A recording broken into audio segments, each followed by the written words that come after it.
Natalo nga sa Game 1 ang Los Angeles Lakers laban sa Minnesota Timberwolves. Ang kanilang pagkatalo ay agad naman itong inulan ng batikos ng iba. Sa umpisa pa lang sinabi ng iba na mas maging panalo ang Lakers sa seryeng ito laban sa Minnesota ni Anthony Edwards. Pero sa Game 1 nakita nga natin lahat na mukhang nahihirapan ang Los Angeles Lakers para sa panalo. Biruin nyo naman kasi na nagtapos ang laro sa score na 117-95. Tinambakan ng Los Angeles Lakers at ang isa sa malaking dahilan dito ang shooting sa 3-point area ng Minnesota kung saan mas maraming naipasok. May pagkakataon pa naman na bumawi ang Lakers pero dapat ibahin nila ang kanilang plano laban sa Minnesota Timberwolves dahil alam naman natin lahat na malakas din ang Minnesota Timberwolves at hindi papayag si Anthony Edwards na matatalo na lang. May tatlong dahilan ang Lakers para manalo sa seryeng ito na ibinase sa kanilang Game 1. Ang una nga itong si LeBron James ay dapat maging agresibo sa seryeng ito gaya ng inaasahan sa kanya. Sa kanyang Game 1 ay nagtapos ito sa kabuuan ng 19 points, 5 rebounds at 3 assists. At isa sa nakakagulat dito kay LeBron ay sa first quarter wala siyang naipuntos na literal na 0 points.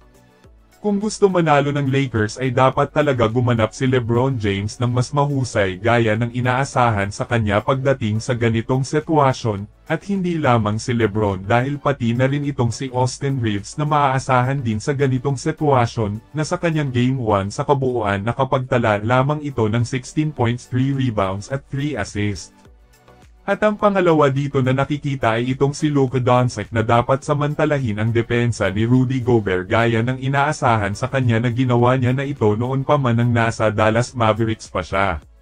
Si Rudy Gobert ay itinanghal na 4-time defensive player na isa sa maaasahan ng Minnesota Timberwolves pagdating sa depensa pero kay Luka ay parang wala lang ito. Si Luka ay mataas ang IQ sa basketball at kaya niyang paikutin si Rudy Gobert.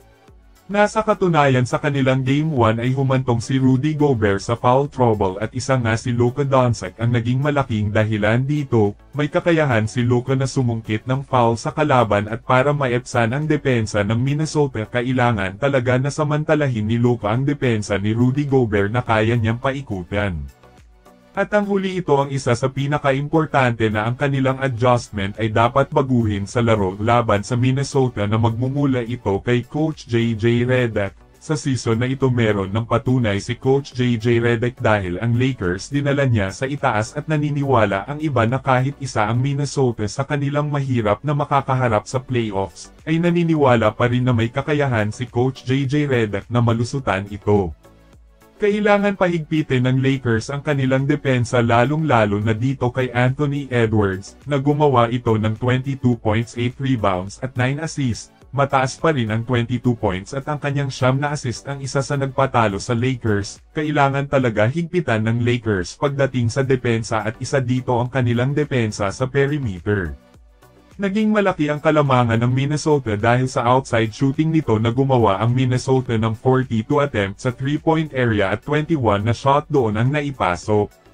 Isa si Nash Reed ang nagpaula ng 3 sa Minnesota na kapagtala siya ng 23 points, 5 rebounds at 2 assists, kaya kailangan talaga bigyan ng pansin na magdepensa pag ganito.